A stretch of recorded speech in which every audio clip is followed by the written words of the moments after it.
This is the one and only T Quest. You are tuned into the T Quest show, and today we have a special treat. Everyone knows I enjoy doing interviews, but what do I like more?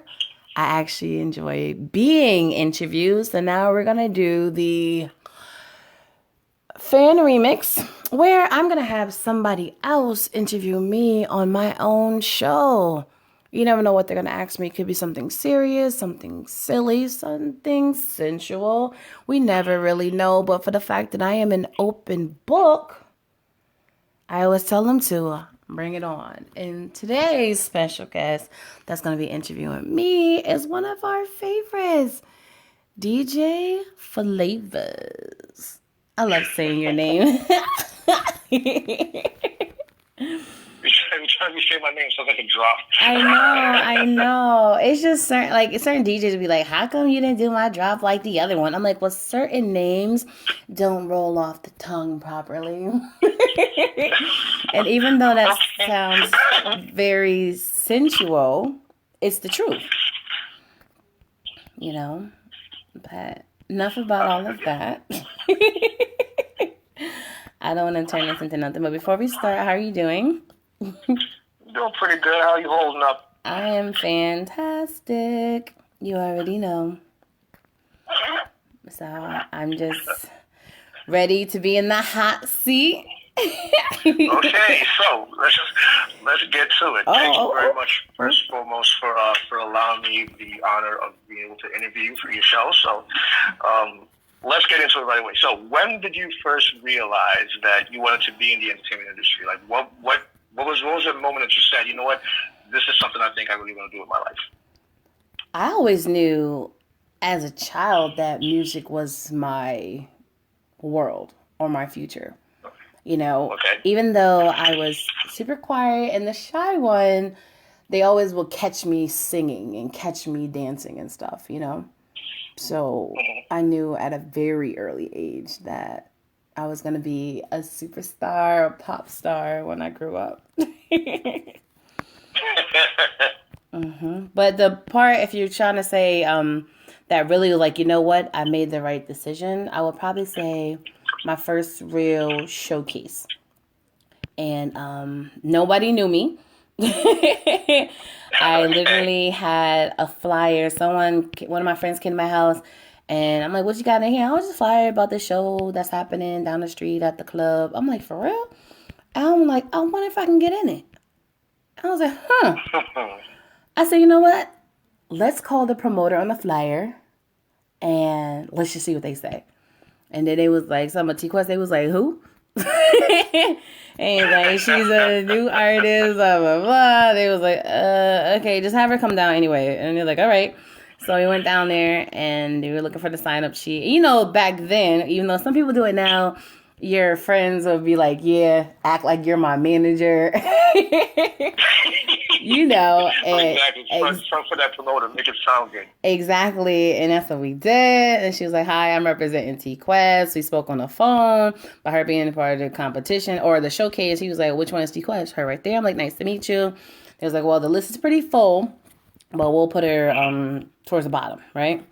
And I ended up being like second to last. So as the showcase is going on, I'm looking around like all these older heads because I was the youngest. Wow. One of the youngest. And I'm listening to them and I'm like, okay. And then here go my friends. "When are you going on? When are you going on?" I'm like, "Well, I'm at the bottom of the list." And they're getting aggravated because, to be honest, they wasn't really fond of what they were hearing. So they're just like, I'm like, "I apologize, but please don't make me feel uncomfortable that you guys have to wait." You know? And long story short, when it almost came time for me to go, some people was like, no, my so-called manager was like, "I think you should go last instead of second to last." I'm like, "You really think they're going to let me close out the show? They don't even know me." She's like, "I'm going to ask." And it was like, "King, T-Quest close the show? Like, we don't even know who she is." "No, trust me." He's like hesitant to do it. And he looked at her and was like, all right, you know, and she better be good. So then I was like, oh my God. I was like, "It's fine. I got this. I'm a professional. We about to get it popping." And when the guy went on that was supposed to be the last one on the list, he started performing, and I started smirking. You know why? Because you knew you were gonna rock the house. There you go. You're right. There you go. Oh my God. That moment. Oh my God. I was like, oh, it's on and popping now. Because I knew that my music was going to be hotter than his. So yes. To touch on that one. Now, have you, the very first time you touched the stage, did you have those first time jitters where you froze up for a second? You know, where it's like you look at the stage and like, oh my God, and then you have to kind of like recompose, or was it just you just had that natural flow? Because, I mean, listening to you now and your personality, you know, it's kind of hard to picture someone like you having first time jitters. So I just want to know, how did you deal with the very first time you touched the stage? Well, you know, I started with talent shows in school, so it wasn't like foreign to me. But being such a quiet person, I would my heart would start racing so fast right before I would get on any stage to this day. You know, it would just be beating and beating. Not that I'm nervous, just that adrenaline that comes to me. Right? And I'd be like, calm down, Quest. Yeah. Calm down. The butterflies. Yeah, but as soon as I touch the mic, it's like a whole different person. Because they'd be like, is that the quiet girl? Is the quiet girl singing? Is the quiet girl dancing? Is the quiet girl rapping? They'd be like, what just happened? You know, because in that moment on stages is when I felt the most comfortable. You know, it was like an inner outer body experience as a performer. And then I'll snap back into my reality as soon as the music is off. And I'll be like, thank you. That's pretty good though. So so let me ask you a question. Now you write your own music, if I'm not mistaken. You write your own songs and everything else, correct? That is correct. Okay, so how much of your music is an extension of your personal life, and how much of it is just basically your creativity? Because at the end of the day, it's all a creative process. But for us, people like you and I that are writers, we sometimes interject our personal lives into either our music or our craft. So how much of your music is a reflection of your personal life, and what percentage of that is basically just you being creative and putting words together and knowing that the flow is going to be perfect? I feel like the majority of it is based off my life. Because when I was younger, when I was writing between the ages of like 8 and 9, I used to write love stories and love poems and love songs. Why? Because I always been addicted to love. I always knew I wanted to be married and be in love and this, that, and the third. So I used to write stuff like that, you know. And as I grow older, transitioning from wanting to be a singer into being a hip hop artist, I was just rhyming about any and everything that came to mind. Like, you couldn't tell me I wasn't a gangster for a minute, right? So in those moments, I was getting my little, Valley Girl swag on. And then after a while, I was just like, this stuff is cool, but it's not really me. And I'm like, just because now that I'm a hip hop artist, I have to really write stuff for me. So I wrote a song about Connecticut. I wrote a song about like the club scene, because back then, I used to be like a dancer, not like a stripper, but but when I used to go to the clubs with my friends, we was known as the ones who actually went to the club to dance, not to stand around and be cute. So I used to do my little club song, shake my tail feather, because back then I definitely loved to dance. And, nowadays I do write more songs about like love and stuff, because it's something I truly desire and still want. So I feel like now that I'm older and more mature, coming into my own as a woman and coming into my own as an artist, the music is even more personal. I like that. Thank you. I like that. Okay, so here's another question I'll throw out to you. So you are a part, in case most of the fans don't know, you are an integral part of the Fleet DJ team, which and I've been keeping track of your progress, and congratulations for all the new endeavors that they put you in. I know you are in charge of the youth division of that. You're also the art director and everything else. So I'm really proud of the steps you've made. When did you actually become integrated or involved with the Fleet DJs, and what made you want to become involved with the DJ aspect of the entertainment business? Because I know for a lot of people that is a heavy thing to kind of incorporate. But I think you've so far been very good at making it a seamless transition. So how did you get involved with Fleet DJs?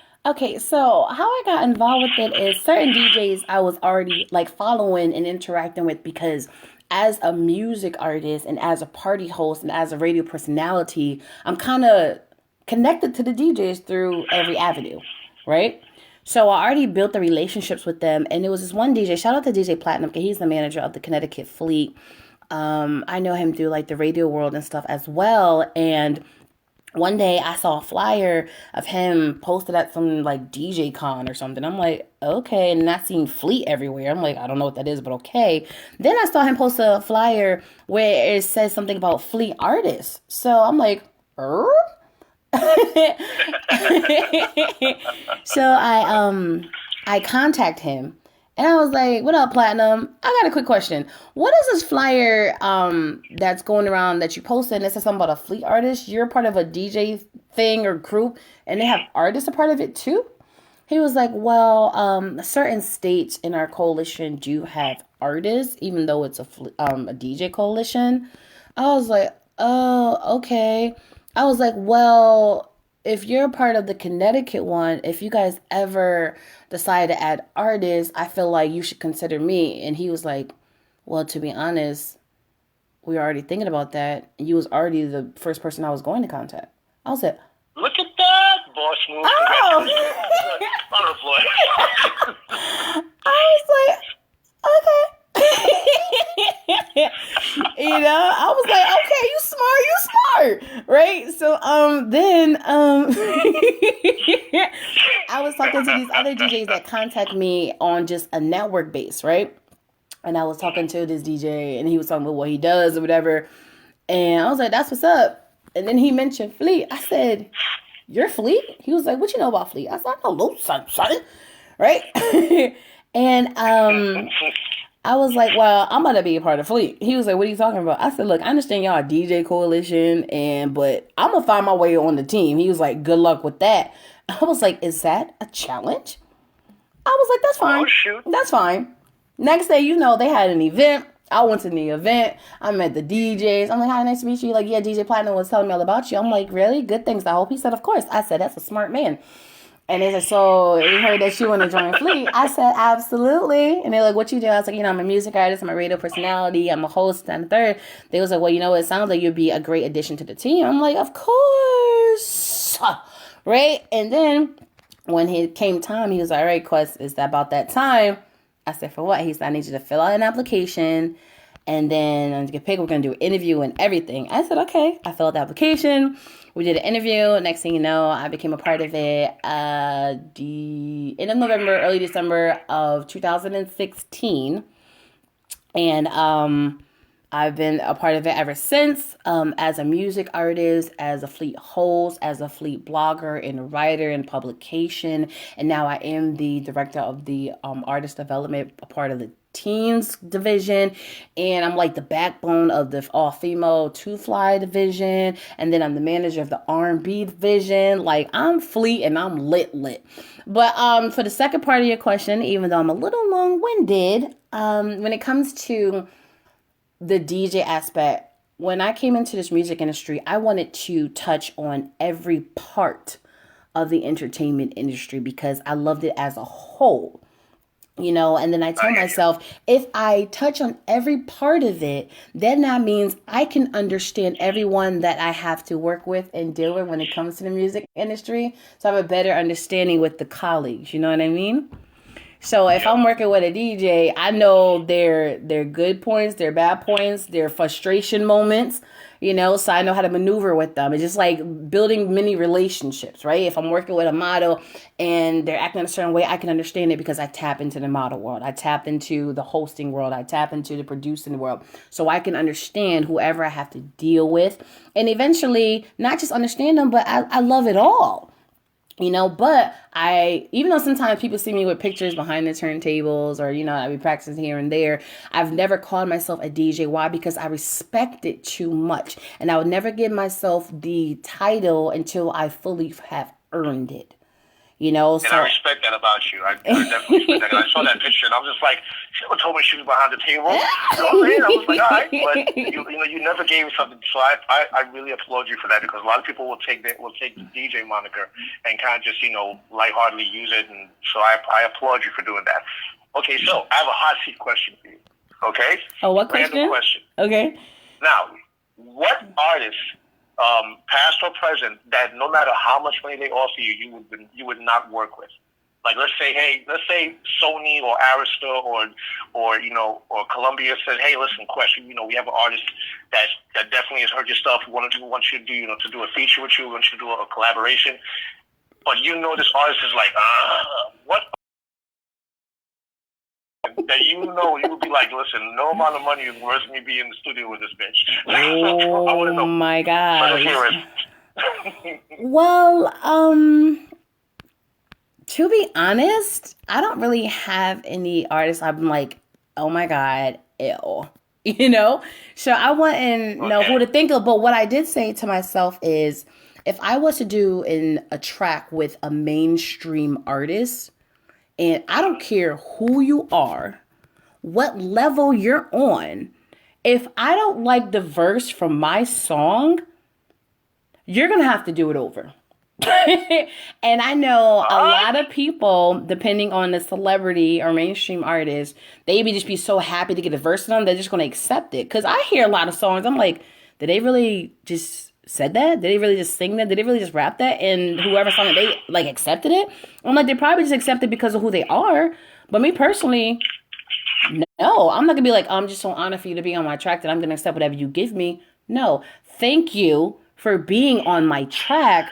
But this verse, I feel like you can do better, or it's not really on topic. So let's go back to the drawing board. And they may look at me like I'm crazy, but I don't care. Why? Because I'm not going to put you on an extreme high pedestal just because you're in a higher position than me. At the end of the day, right now, we're on the same playing field, working on the same song. So I'm going to need you to give me a little more. Period. Okay, gangster. All right, so when did you get a taste of the groupie life? Like, you had people just, hitting you up. Yeah, I would listen. We inquiring minds want to know how you deal with groupies and stands. Let's get at it. I guess as soon as I just started doing music, being like a little quiet nerd and then throwing myself to the wolves, when I started to do the showcases and the open mics and the competitions and stuff, that's when I started to be more out of my shell. Now I'm hanging out. Now I'm meeting guys, doing different meetings with rappers, producers, A&Rs, more exposed to them. And, once they actually can get me out my shell a little bit, they realize like, yo, T-Quest is kind of dope. They be like, hit me up like, yo, what's good, ma? Right? I be like, nah. But it became a little bit more groupie-ish in the last couple of years, and me really breaking out my shell and not just looking at me as another artist in the city or the state, but they're really looking at me at like, yo, T-Quest is a superstar. Like, she is somebody special. Looking good as hell. So, you got that voice. So, listen, man, you already I was know. a fan from day one. I was saying the first time I heard you and we connected, I was like, all right, Shorty got something. She could sing. She knows what she's doing. And I heard you did the drop. I'm like, oh no, I can't be friends with her, man. I can't. I have to keep myself at a distance. I ain't trying to be fighting dudes. Oh, stop it! Don't say that. Listen, man. It's all love. It's all love. But I love them all. What happened? I said I actually love them all, because they call them groupies, they call them fans, they call them supporters or whatever. Only thing I know is they are really treating me the way I've always wanted to be treated. Like, they show genuine love. They're not rude. They're not disrespectful. They actually, even though a lot of them have a lot major crushes on me, they really respect me as the entertainer that I am. And a lot of them are inspired by what I do, and they look at me as like a real woman, a real queen, and the respect level is just out of this world. So I'm like, I have nothing but love for them. Okay, so let's get into a little bit more personal discussions. Let's get it. A quiet evening at home. Yes. Hennessy or wine? Wine. Oh, listen, okay, we'll break it down. If you're by yourself relaxing on a quiet rainy night, what would you drink? Would you just be, a glass of Moscato, a glass of Pinot, or would you have that shot of Hennessy just waiting? When a quiet night, I'm not really a drinker. So if I was to pick one, I would pick a sweet wine. I would never personally purchase Henny for myself, only for like guests if that's what they're into. Okay, so speaking of guests, here we go now. Let's say you're home and it's a stormy night and you got your boo with you or whatever. What would start the evening out? What would be like, okay, we're going to transition from just watching Netflix and chilling to just forgetting Netflix and getting busy? What drink would transition that properly? What drink? Yeah, like, or would you not need a drink? I mean, the perfect drink is the Fountain of Quest, but Oh, excuse. Well, I think that'll be his drink, the Fountain of Quest. Well, I mean, he got a fountain too.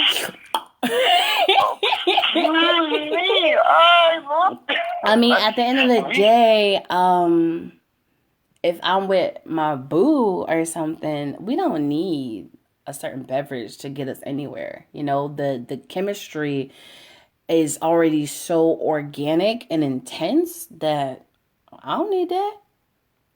You just need to bring that. Sensual queen. Spoken like a woman that knows what she's about. I like that. See, see, from that smile, that means you got devious thoughts. I like that. Because that laugh alone, that laugh just betrays your thoughts. Talking about. Free. We're going to bypass that for now and come back to that later. All right, so getting back to the music aspect of it. Okay. When did you write your first song? I feel bad because I feel like more people really remember these answers. Like I said, I've been writing since I was like 8 or 9, so I was writing songs back then. Okay, so which song of yours was the one that took off? That you remember really got you noticed. I've been writing songs for a while, but do you remember the song that actually was the one that kind of got you out there into the mainstream? I think it was my song, Yes, I'm the one they call T-Quest, right? I think it was that one. Because after they see they be like, yes, she the one they call T-Quest. I'm like, where? But back then I wasn't pern. But I think that was the main one.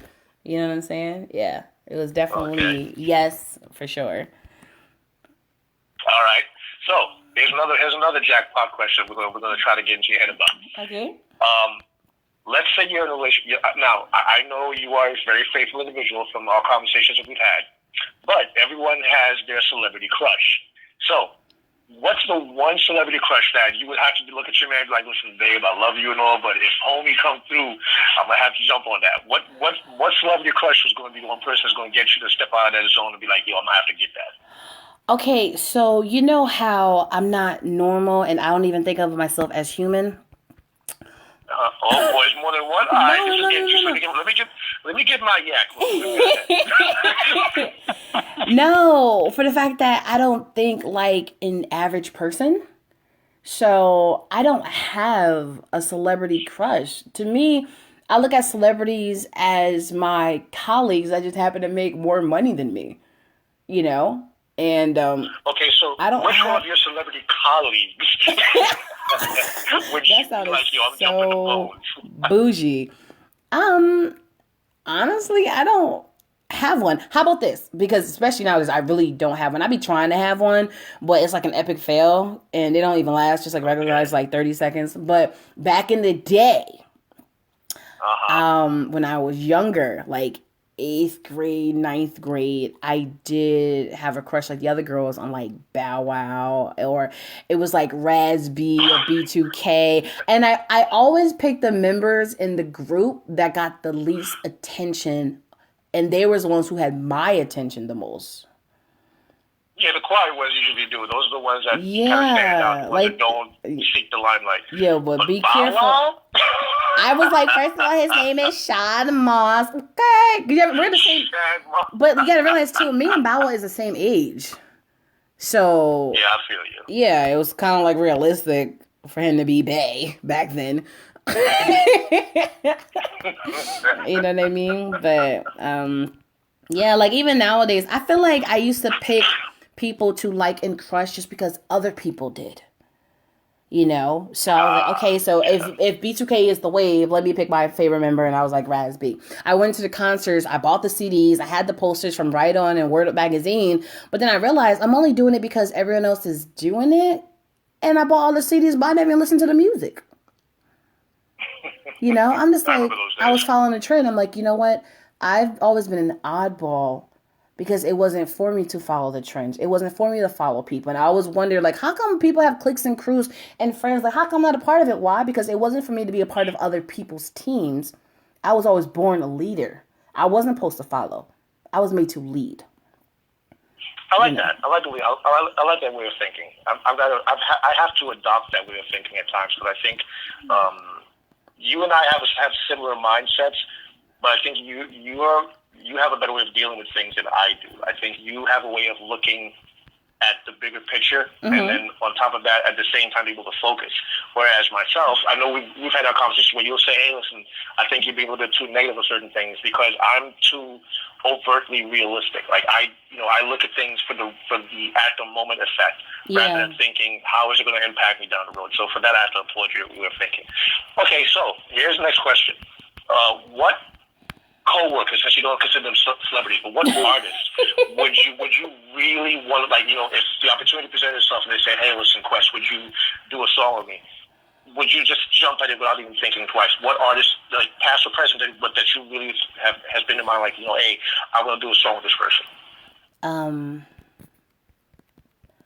I would probably. Can I pick more than one? Yeah, you can definitely pick more than one. Okay, so I would probably pick Aaliyah. Okay. Because she was an overall incredible artist, meaning she had the look. She didn't try too hard, but she was still sexy. She was still respected. Yeah, exactly. Back then, back then you didn't have to be naked to have attention. That's the one thing I loved about like the 90s overall. Your natural beauty shined, and she had such a warm spirit, and I feel like her and I in a song together, something smooth and jazzy would be kind of dope, and like I even used her for a lot of my competitions back then. I've used her in this competition. I used to do Try Again. I used her when I auditioned for a pageant. I used her when I auditioned for the fake American Idol at the Wax Museum in New York. Like, I was always an Aaliyah fan, but then there was times I'm like, always wanted to do something with Sierra, because she was singing and dancing, and I was the only girl in the Valley who actually knew how to do all her moves. I'm like, whoever this lady is doing exactly what I wanted to do as an entertainer. And then when it comes to like Chris Brown and T-Pain and them, I'm like, I just want to battle them dancing, just have a little. I gotta see you dance. I mean, it's been a minute, but I'm definitely, like I told you recently, going back to everything that used to make me happy. And dancing used to make me happy. When people used to look at me dancing, it was like, look like you be lost in your own little world. I'm like, because I do be in my own world, and I was going to open up a dance studio. I think one time I got into a situation and I was a little bruised up, right? And I'm just like, how can I come up with a dance, memorize a dance, teach these girls, and be ready for the show within a couple of days? And I'm all like bruised up. I'm like, I don't know how this is going to work. But I ended up doing it, and it was so torturous to even teach them. But when it came time for showtime, I felt no pain. Because I was just so zoned out in the music. And I was like, wow. It was like an inner out-of-body experience. And that's what music does to you sometimes. Yeah. So you've been in the business for a number of years, if I'm not mistaken. Do you think that with the advent of technology now where most people count are able to stream as opposed to actually having to go into a record label and try to get the music put out there. Do you think that makes it easier, but it also overloads the air, the culture with a lot of fake performers or people who just don't know how to put in the work? Or what are your thoughts on that? Do you think people still need to put in the work, like how you did back in the day, where actually doing talent shows and anything else, or should they just go and do the streams and automatically put it on iTunes? Which one do you think is a better way to get into the industry? I mean, you're right. Nowadays, newer artists didn't have to go through what I went through. I remember going to Radio Shack every other day, getting blank CDs, covers, Sharpies, making my own little mixtapes and demos, and going to mom and pop stores, getting my little business cards, passing out everywhere, But at the same time, the grind is evolving, just like music is evolving, and they are making it easier for us, and that's not a bad thing, because why would you want to go the complicated route if you really think about it? That's how I understand why people complain about more people having it easier. Like, no, they don't have it easier. We all have it easier. You just have to gravitate and figure out how to work it in your favor. It's just the crazy part is the newer generation, since it actually is their generation, they really grasp on a little quicker, make me feel like an old head. But yeah, but I'm like, if can work in your advantage, because even if you don't get signed, you can still do what you do and put your music out there, right? Even though the money is not as quick as it was back in the day, because I like when I had my CDs and I was selling them and made my money real quick, in that moment. Here's your CD, give me my money, right? But now you don't have to worry about the whole printing them up and stuff. But even though we keep pushing it, independence is the way to go, you do what you want, and I get that. But then someone in the industry told me, like, yeah, we get that, but there's nothing wrong with actually being a part of a label, as long as your contract makes sense, and as long as you be a part of that label, all they have to do is get your name out there one time and you are good to go. Because once you have your name out there and you have the fan base, it's up to you to keep them, So how did you, I'm sorry to cut you off. No, go ahead. Okay, so how did you go about marketing yourself back then, as opposed to what's different with your marketing now?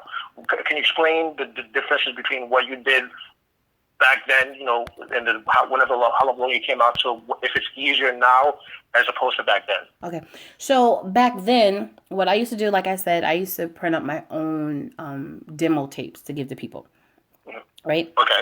And so I used to go to different mom and pop stores and giving them my CDs to pass out to the people for free. I didn't charge them because I'm getting my name out there. I used to work across the street because I had my own store back then with the printing company. So I used to get them to design new business cards and stuff for me. So I used to put them out everywhere I went. And I was doing this almost every good day, going different places. I used to go to whatever open mic I heard of, I was a part of it. Any showcase, I was a part of it. Any competition, I was a part of it. I signed up for the Kings of Connecticut showcase, and I'm a queen. And I would go to the print shop. I would look at whatever flyers they had out and to see if there was any type of showcase. I would call the promoters and be like, how can I be involved? I'm an artist. I want to rock the stage. What do I have to do? Right? And then, like, even with the Kings of Connecticut, they was like, I'm like, listen, I don't have to be a part of a showcase like that. I don't have to be a part of competition. If it's a competition, allow me to at least open up. I just want to be heard. And it was like, well, it's 21 and over. And back then I was a youngin'. But let me talk to the owner. When I got there, me and my dancers, they was like, look, I understand they told me you're underage, so we're going to let you perform. But after you're done, you got to go. I'm like, that's fine with me. Like, I just want to perform. And that's what I did. And I went up there and they gave me like a 30-minute set to open it up. I didn't give them 30 minutes, but I did a set for like 18 minutes. I mean, come on now. If I'm doing this for free, let's go. But I used to make sure I was a part of everything. I used to actually be a part of those scammed showcase and competitions in New York when you had to pay hundreds of dollars and thousands of dollars to be a part of this and that. The A&Rs used to milk us. You know, cause they like, yeah, you know, so and so gonna be in the building from this record label and that record label. And we be like, oh yeah, yeah. How much is it? Oh, it's just 500. Oh, it's just a G. This, that, and the third. But back then, listening to the people, I'm thinking, know better. Like, yeah, you got to get your name out there. You got to be in these shop competitions. You got to throw yourself in the ring. You know, when you pay for this stuff, it's more than an investment. So I'm listening, thinking they're not gonna steer me wrong, and not being a part of it, not realizing the majority of them were scams. But even if the A&Rs in the building, they mentioned them, they waved, and then you heard nothing else from them. You know what I'm saying? Yeah, true. Exactly. But I mean, I was being a part of shows when I was too young to be in it for years. But you know what I did? I used to go early to the club. I'll be going there when the owner get there or the bartenders get there right before the security got there. I'm walking in with the DJs, which means they got so familiar with my face and I be there so early, I've never got carded. Then after a while, even if I did come a little later, it didn't matter because they already knew me. What up, T-Quest? You know what I'm saying? Hey, T-Quest. So when so when my 21st birthday came, they was like, what? They was like, wait a minute. You've been a minor this whole time? Yeah. I was like, look, yes, this whole time I've been a minor, but it doesn't matter now because I'm 21. So come to my party and let's get it popping. But the reason why they never noticed, because I was a professional. I didn't drink. I didn't smoke. I didn't act out. I came there to do my job. I performed. I passed on my CDs. I passed on my cards. I networked and I didn't cause any trouble.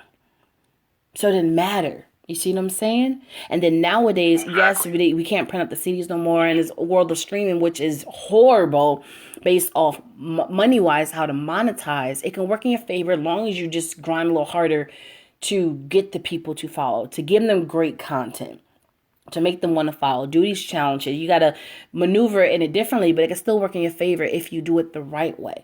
Pay attention to these people that do the marketing and see which ones are actually legit to genuinely help you with organic numbers, with organic pushing. You know? Okay, so let me ask you a question. Yes. Have you dealt with the dark side of the industry? You know, meeting DJs or promoters that are looking for, you know, quid pro quo. They want you to either offer something up for them to kind of promote your stuff or put yourself out there. Have you had to deal with that, and how did you deal with it? Absolutely. I've dealt with that multiple times when I first got into this industry. I remember before I was in New York at this video shoot for an artist, for a well-known record label, but I don't want to put that out there who it was. And they were introducing me to these big dogs in the industry. And they're like, yo, so this is T-Quest. She's a new artist from Connecticut. I'm like, nice to meet you, blah, blah, blah. We all here. We in VIP. We getting it popping. And when I was like, yo, T-Quest, come here for a second. Come outside of me real quick. I was like, okay. And we're conversing. And he was like, do you know who I am? I'm like, they just told me who you were. I'm like, and he was like, yeah. And he like, you know, I work with this person, blah, blah, blah. That's what's up. And he was like, yo, you should come with me real quick. I'm like, where? He was like, around the corner real quick. I want to get to know you. I'm like, if you have any questions, you can ask me right here. I'm like, I'm pretty sure they'll know if I'm not inside or not outside, you know? And he was like, yeah, but I want you to come around the corner with me. I'm like, why? He was like, do you understand who I am? Do you know what I can do with your career? I'm like, I'm pretty sure, but what about it? You know, and he was like, I can get your demo to so-and-so and you be in a meeting with them as of like tomorrow type. I'm like, yeah, but if you want to get to know me, you can ask me anything you need to ask me here. I'm not leaving. And I'm sure they would notice if I disappear. He was like, pretty much telling me I'm making a big mistake. Next thing you know, we go back inside. I'm sitting down. Some people started walking to me to introduce themselves. They look at him. He looked at them and then they just walked away. I'm like, what just happened? You know, and that was crazy. And then there were other times with like producers trying to work with them and trying to get the beats, but then they trying to get some, you know what I'm saying? It was plenty of times I had to fight producers off of me trying to get the vagina, you know? And a lot of the situations wasn't so pleasant. And I'm just happy I got out there alive, if you know what I mean. Yeah, that was right for me. Absolutely. And then there was times working with people in the industry that were like, yeah, you know, I can help. Because you got to realize I didn't know anybody. You know, I didn't have family and friends that was in music. It was only me. So every interview, every meeting, every event, I was going in blindsided, hoping for a great outcome. So even when dealing with people like, yeah, I do this and that, and, I can help you with this and that, it's going to cost. I've lost thousands upon thousands upon thousands of dollars thinking I can trust people that's supposed to help me to bring me to my next level in my career. Because they always tell you it's always great to have a budget, right? It's great to have a budget. Yeah. It's great to network. It's great to market. It's great to have these companies help you. Oh, yeah. But when I did it, they all robbed me blind and took everything that I had. You know what I'm saying? So nowadays, artists is lazy. They don't want to do nothing. They don't want to invest in themselves. I'm like, look, I can't speak for other artists, but I'm very cautious to who I work with and who I put money in their hands or in their pocket because of what I've experienced. It's kind of like a relationship. When you've been heartbroken so many times, and the next person come around, they could be a good person, but you can't have to be having some type of caution and squinting your eyes. That trust factor is real. I remember this radio personality. He was like, Quest, I think one of the reasons why you're not where you need to be because you really have a lot of trust issues. I'm like, you got that right. Because I've been there when I've lost everything. And everyone I used to help out, none of them was there when I had nothing and lost it all. So yes, I have a lot of trust issues to this day. But I don't allow it to hold me back. I just maneuver differently. If that makes sense.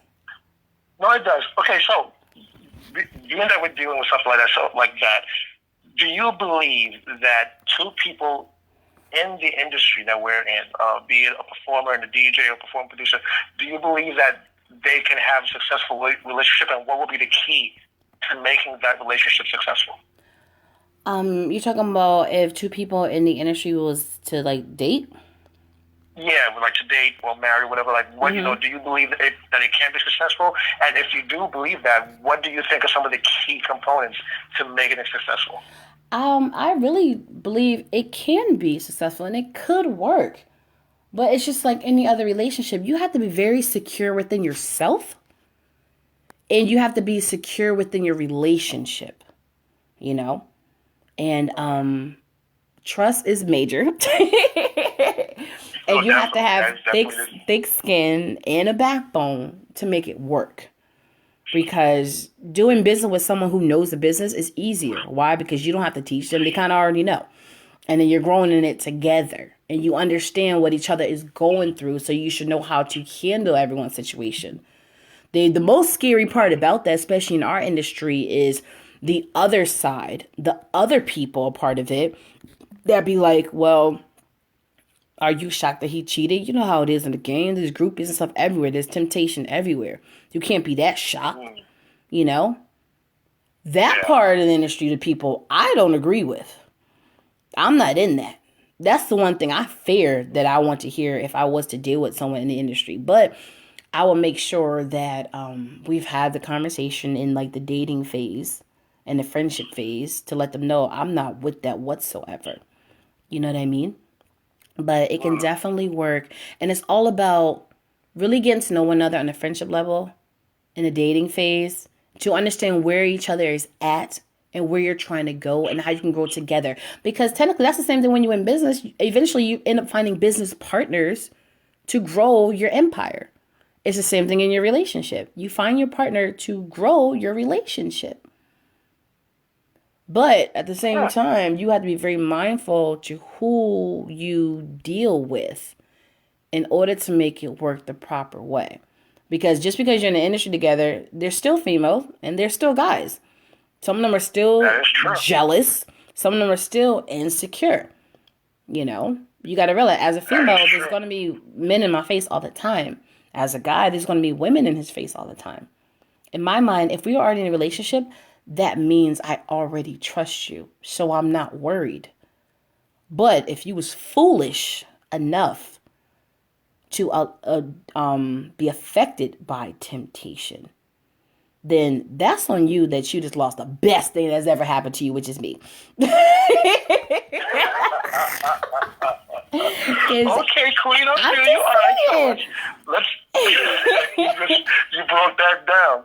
All right, so let me ask you a question. Yes. On the industry side, now I have been called out for my strong opinions on artists such as Lizzo. Oh gosh. I personally I don't consider Lizzo to be an artist anymore. I think that she's basically an Instagram chick that, I just personally don't think what the Lizzo does is appealing to me.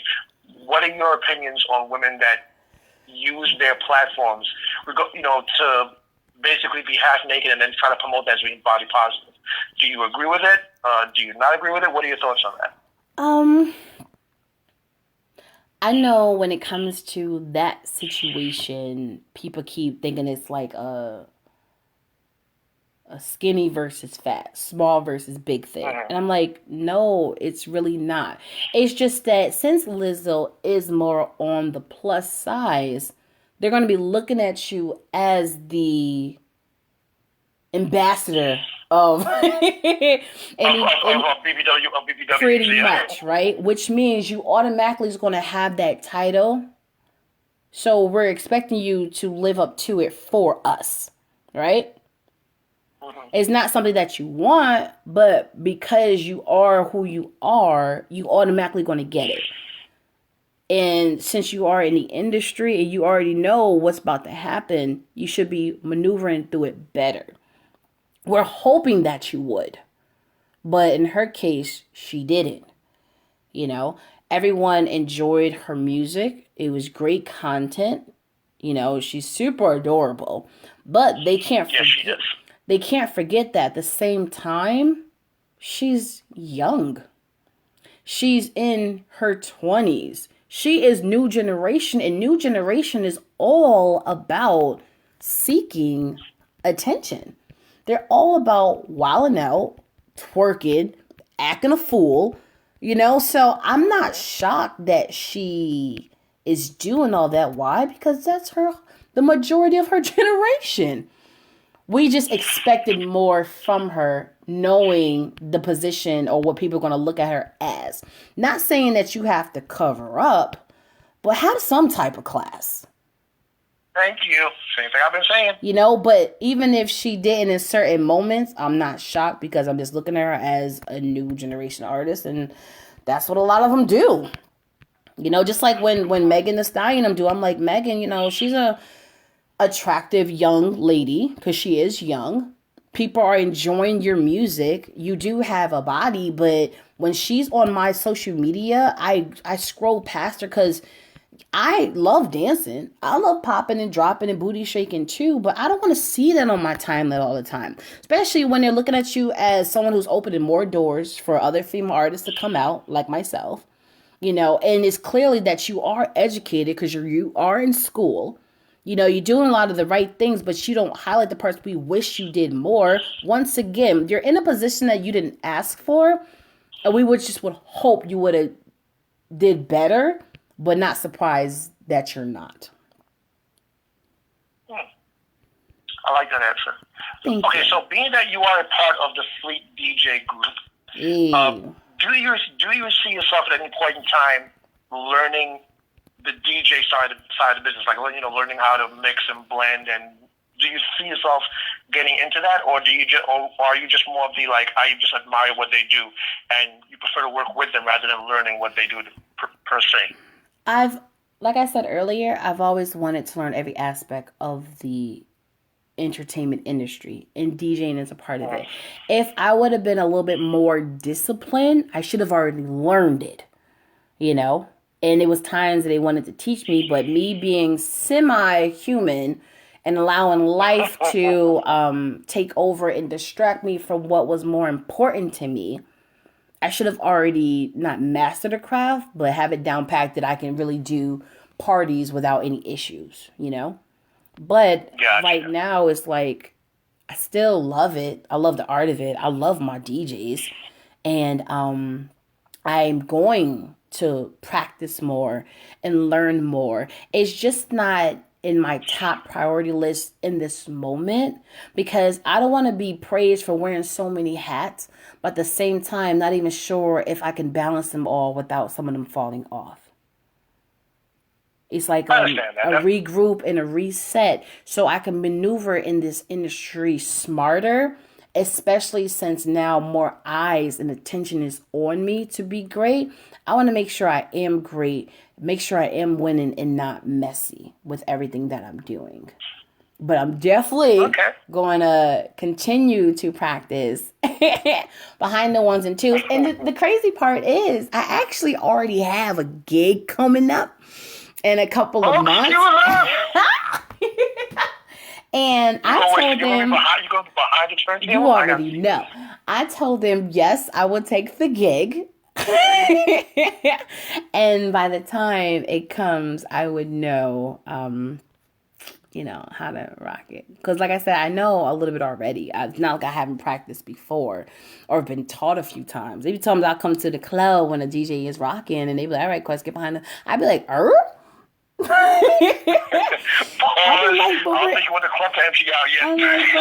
in the middle of a club. They'd be like, or if I'm at the radio station, they'd be like, here you go, Quest. I'm just like, you guys have so much faith in me. I appreciate it, but you ain't making me look like no fool. So what's next? What can the fans expect in the future? Or what projects do you have coming up that the fans can look forward to? The fans can look forward to everything they've been wanting from me from the beginning, and I'm at that point. I don't beat myself up about it, not having what people think I should have or completed what people think I should have already completed, being in this industry for so long, and yes, there's a lot of things that have happened behind closed doors, which we touched on a little bit, that has hindered me from being the type of entertainer that I should have been. But I don't think about that now more, because I'll just be discrediting all the stuff I've actually accomplished, but I'm just in a phase of renewing, restoring, regrouping, and being the best me I can be, not just as a woman, but as an artist, as a business lady, everything. And now I'm just ready to pour it all out, So this is a time where you guys are finally going to get the projects. You're going to get more music. The books that people are so anticipating are coming out. And the revamp of everything, and not just talking about it and then some crazy stuff happens and they get pushed back. I'm going to make it my business for the stuff to come out, because people are like, yo, Quest, you about to blow up. And so many people have been saying lately, like, yo, we've seen your growth over the years, and some major things is about to happen in your life and in your career. And I'm like, you know what? I can feel it too. And the one part that scares me is I don't want to be the reason why my blessings are being blocked, because I allowed other things to distract me. That's what I'm trying to break from right now, because I'm getting exactly what I wanted. People are paying attention. People want things from me, It's not that many artists or entertainers in my position where people say, where's this and where's that? They got to go seek the people. Can you play my stuff? I got DJs like, yo, Quest, where the music at? You're like, can I perform? Yo, Quest, we need you to perform. I'm actually getting the attention I deserved, and I definitely don't want to be the reason why I don't actually get it finally. So I'm super excited. But even in this time right now, like, you're going to get it. But what I'm more focused on is not to really jump back up on a stage. I'm focused on making sure I'm good mentally, emotionally, spiritually, healthy, because all that is most important than the other stuff. I'm making sure all my business stuff is intact. I'm making sure my foundation is solid. So while I'm doing this revamp, it's not messy or confusing. Going through it smooth. I'm like, I don't care if I have to continue to start over. But one thing I would never do is quit. Because I know what I'm destined to do, and I know I'm destined to be. Okay, so I know we're almost out of time. So down to the last 5 minutes. This question. I'm sorry, say it again. We are down to the last 5 minutes for sure. Okay, so this is a question that's going to be very introspective, and I need you to think about it. So, if you had the opportunity to speak with yourself, to speak with your former self when you were first starting out, knowing what you know now, what would be your words of wisdom to your younger self? I would tell her, do not beat yourself up. And even though you always knew that if people just give me a chance and show me love and show me attention, I can break out my shell and show you that I'm someone that's really incredible and talented, right? Uh-huh. But I wouldn't want the attention the way I got it. Stay focused on the prize and don't get distracted, because now people are paying attention to you. Now guys are looking at you. Now they're really liking you and loving you, because a lot of them has been a distraction. Actually go back to school to learn the business, since you had no one there to teach you the business. So you wouldn't have to lose all of your funds hoping that someone's going to steer you in the right way, even though they steered you wrong. I would tell myself, just be more focused and be more smarter with everything. And you're going to be good. You're going to be great. You was born that way. And you are a very talented artist, and I thank you deeply for the opportunity to finally get a chance to interview you. So with our last 60 seconds, just let people know where they could find you. Especially, I want you to talk about the blog you have on the God Love Me app. So just, get it out there as best as you can. we got a few minutes. But all right, cool. So yeah, let people know where they can find you. Yeah, definitely. You can. You can follow me on all social media platforms at TQuestGLM. And please download that TQuest mobile app in your Google Play Store and your App Store. Hit that 5 stars and write me a great review. People don't realize those reviews is everything. Same thing I tell about my books. I don't care if you don't buy it. If I give it to you for free, read it, leave me a review. Exactly. I'm just like, everything is not about the money. Of course people want it because this is the business, and labor equals pay, and the money will pay the bills. But to follow someone on social media is free. To download the app and stuff is free. To stream the music is free. So if you are genuinely into me and love what I do, these free actions, I feel like I'm worth it. You know what I'm saying? And I would tell them, I sign up for my mailing list, GodLoveMeWorld.com. And if you really wanted to support me, my Cash App is very active. Because even though the certain supporting things is free, for me to do what I do is not free. And technically, as fans and supporters, your job is to do that part, is to follow, subscribe, listen, stream, and support. Yeah. So that Cash App is $TQuestGLM. And if you don't have that, I do have a website, GodLoveMeWorld.com. And there is a donate button for you guys to donate. Here's my thing. It's not begging and pleading. It's just my job as my promoter to let you know it is out there. And it's my job to let you know it's there. But I would never force somebody to do it. You see what I'm saying? But it's up to me to let you know how to do it and where to do it. But yes, we are down to the last minute. And I want to say I appreciate you, DJ Flavors, for interviewing me, for opening my eyes. Because I like interviewing. I love being interviewed. But all of them is not great interviews. This right here has made me smile, had made me thought about a lot of things, and actually motivated me. I appreciate that. Thank you for that. Thank you for giving me the opportunity. Like I said, I've always wanted to. You know me, I'm very shy and laid back, so. It's nice to not be the one being asked the questions for once.